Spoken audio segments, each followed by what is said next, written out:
WCCSA 1160, 101.1 FM, Indiana in the Morning, brought to you by First Commonwealth Bank. And joining us in the studio this morning, we want to welcome Bob Lankard and Van Dyke and Meghan Stump to the program. Good morning. Hi. Good morning. Now, you're representing, in fact, you have a guest with you as well, Ann, that we'll talk about in a moment. You're representing the Evergreen Conservancy program. That's right. Right? That's right. I often am called to ask to come in and talk to the people about how the Conservancy helps the wildlife in the woods as well. And what they do is a benefit to all wildlife as well as all the human life. So we try to get together every now and then and tell people all about it. And we'll let our listeners know that during this live interview, you have a possum on your shoulder. This is Penny Possum. She's our wildlife ambassador for Critter Camp, which is a licensed wildlife rehabilitation facility to take care of injured, orphaned, and displaced wildlife, try to get them well or old enough to be on their own and return them to the woods where they're happiest. I feel like Johnny Carson. Remember when he used to have the wild animals on his show? Absolutely. How old is that possum? She's just about 4 months old. Now, are most possum that tame? No. If they're handled and well raised, yeah, they can be, but they are only tame for the people that they know. As they get older, that wild instinct kicks in on all of them, no matter what animal I have, whether it's a groundhog or a raccoon or even the fawns. But when they get away from me, they're usually not this way. So don't try this at home.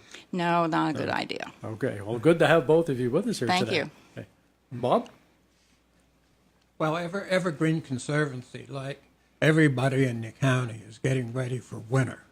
And whether they're just getting winter clothes out, but in Evergreen Conservancy, one of our concerns is water quality. And we have electronic devices in streams throughout the county that can get frozen up, ice breaks up, the devices go down the stream, and a very expensive instrument is lost. So we're in the process of pulling out these water monitors and save them for spring to put them back in the water. And we do have that facility up at Sonoma with all of its ponds that are settling out the iron from the abandoned mines. Well, there's a lot of equipment there that need cleaned up, refurbished, or taken out of the ponds. And this Saturday, IUP sponsors an organization called Into the Street. So a number of students are going to come out and help us clean up some of these things, move some rocks, take down a storybook walk, and do all these kind of activities getting ready for winter. So you're concerned about the water of all of Indiana County? Yes, mostly in the streams that actually go into our drinking water supply. If somebody would have an area that they think needs looked at, they can contact your group? Yes. Okay. That would be the thing to do. Have we been doing a pretty good job on cleaning up the water in Indiana County? I would say we really have. We have? Yes. That's what I thought. Because there's a lot of bad stuff out there, particularly because of the residue from the mining. Also with you this morning, Meghan Stump. Meghan, good morning. Morning. Hi. What's your topic for us today? I'm here to talk about the Indiana County EcoTour, which is another one of Evergreen Conservancy's big projects. Okay. We have two major projects for the EcoTour that have been completed. One of them was the Indiana County Geo Trail that went live last November, and it's still getting a ton of positive feedback. For those unfamiliar with geocaching and Evergreen's Geo Trail, geocaching is a worldwide game of hide and seek with geocaches hidden at sites according to GPS coordinates. The Indiana County Geo Trail has geocaches hidden at 20 sites of environmentally significant sites in the county in topics such as wildlife habitat, conserving and preserving water and land, sustainability, and healthy communities. All you need for the Geo Trail is a passport to collect the code words and a GPS unit or smartphone to locate the geocaches. The passports can be found on Evergreen Conservancy's website under the EcoTour tab or at various participating locations also listed on our website. Another one of Evergreen's big projects was the production of 3 EcoTour videos this summer with the help of interns through IUP's Center for Media Protection and Research. And those videos can also be found on Evergreen Conservancy's website under the EcoTour tab. We had guests on the program last year explaining those tours, and I think they had a pretty good response. They still are, yeah. Now, when's the next one that's coming up? Is it coming up soon, do you know, the next EcoTour? The next EcoTour projects are still in the works because of the last one that was produced this summer, but stay updated or stay tuned for Yes. our updates. Yes, because I'm sure we'll have some more representatives here on Indiana in the Morning, and they will tell us all about that. Among the information that you dropped off for me this morning, the Critter Camp. Mm-hmm. Who wants to fill us in on that? Well, Critter Camp, as I said, is a licensed wildlife rehab facility dedicated to giving every wild animal a second chance, whether they've been hit by a car or they're ill or they're just a baby that needs help in getting old enough to be on its own because something happened to the mother. We're going to be doing a program to that effect on Friday night at Blue Spruce at 7 o'clock. Penny Possum and Gideon Goose will be there. Since this is the end of baby season, I don't have too many others that are able to come. They're all released now. But we're hoping that we have a nice turnout. The kids usually enjoy seeing the animals, even if there's only a couple. And we want to remind people that even if you're not an animal lover, remember that these are little lives and they deserve that second chance. So always get in touch with us, and we'll try to help them. Now, do you have a permanent location? Yes, we're out at 410 Glen Drive, Marion Center. And the phone number is 724-254-9748.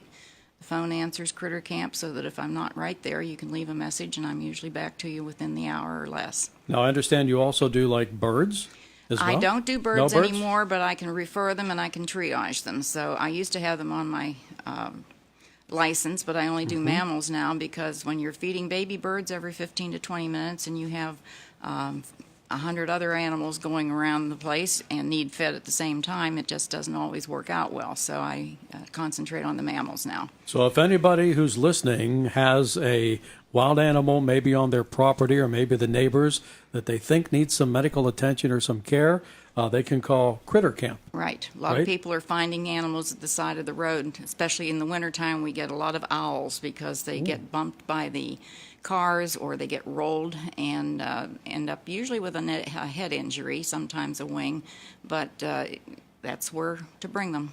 The Critter Camp number, 724-254-9748. You also have some information here, if I get it right, about baby time in the forest. That's part of what we try to do with the kids, especially so that when they find an animal, or their parents might, that they are taught, or we're trying to tell them what to do in order to pick up the animal properly so that they don't get hurt trying and the animal doesn't get hurt because they don't know what to do. We always want you to use gloves just in case it could bite. If it's something more an older animal, you'll need to have absolutely an adult there, and all small children, we want you to have an adult to help you because you may not even know what it might be. So we try to give them those little tips so that they don't get hurt trying to help an animal. Okay, do you deal with some of the larger animals like deer and bear? Yeah, we have had baby bear cubs, when they're older, we try to relocate them when they're old enough to be on their own. There is also a bear center now up in the Pocono area, so if they're bigger than just small bears, we take them up there for her to finish raising them. We had 3 baby bear cubs that were only 5 weeks old, no eyes open, no teeth or anything yet. We played with them all night long. And the next day, the Game Commission had found 3 mothers. This was in February.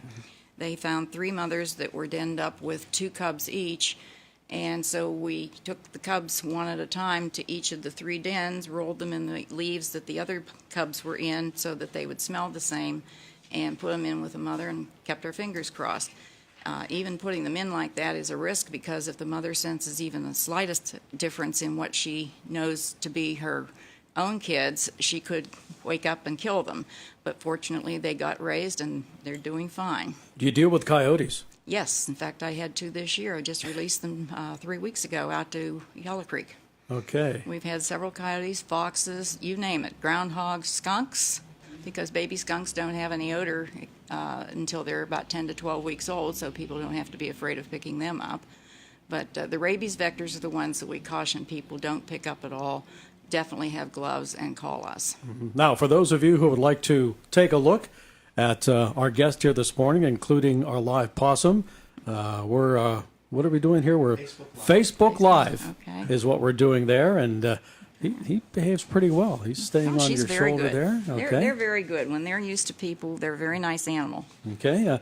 Bob or Megan, what else would you like us to know about the folks at the Evergreen Conservancy?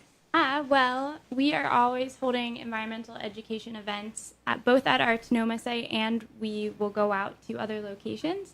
So if anyone is interested in any kind of environmental topic and having someone provide outreach or education, please reach out to us, and we'd be happy to do it. Do you make any school visits during the year? Yeah, we've done school visits. We do Girl Scout, Boy Scout groups, all kinds of groups. Maybe some church groups that have a youth program would like to invite you in, Definitely, yes. right? About how many animals are you looking after right now? I had over 600 this summer. Boy, how big is this place? It's big enough to handle it. We had 187 possums alone. Wow. Yep. And then the baby fawns, and in fact, Gideon Goose was raised with fawns, so he becomes the mayor of Fawnville. Okay. Now, I would think with that many animals, there's some expense that's tied up in all this, right? Just a little bit, yeah. Bags of formula can run anywhere from $60 to $125 each, depending on what it is you're feeding. Goat milk formula is very expensive, and we are not funded by anything. The Game Commission, we have to be licensed by the Game Commission and the state, Okay. but they do not subsidize us in any way, so it's all by donation or out of our pocket, which is what we've done for the 35 years we've been doing it. So if folks maybe would like to take a collection among their group, and they can help you out with some of those supplies, That right? would be very kind and helpful. Thank you. That would be great. And we want to remind our listeners that, as you mentioned, the wildlife program is coming up on Friday, October the 19th at 7 p.m. at Blue Spruce Lodge. No need to pre-register or No, anything. just come and Just show enjoy. up. Maybe bring your cameras Absolutely. and take some photographs of some of the wild animals. Do you come across any new types of wild species out there?